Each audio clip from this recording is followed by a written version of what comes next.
നിങ്ങൾക്ക് എന്തെങ്കിലും ഉപാധികളുണ്ടോ എന്നൊരു ചോദ്യം അദ്ദേഹത്തോട് സഹപ്രവർത്തകർ ചോദിക്കുകയുണ്ടായി.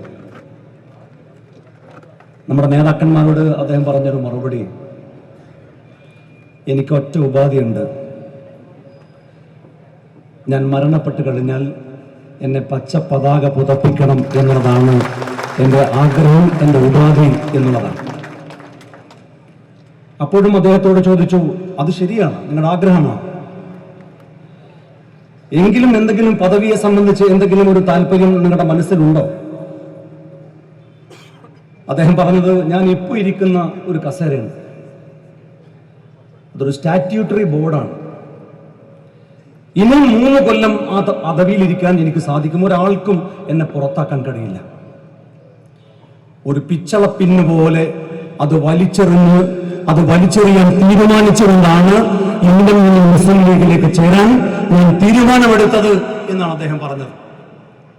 ഒരാഗ്രഹവുമില്ലാതെ, ഒരു ഉപാധിയുമില്ലാതെ ഈ പാർട്ടിയിലേക്ക് കടന്നു വന്ന, ഈ മുന്നണിയിലേക്ക് കടന്നു വന്ന പ്രിയങ്കരനായ കാരാട്ട് റസാഖ് സാഹിബ് അദ്ദേഹം സംസാരിക്കുമ്പോൾ ഒരു കാര്യം പറഞ്ഞു, എനിക്ക് ആശങ്കയുണ്ട് 51 വെട്ടുമോ.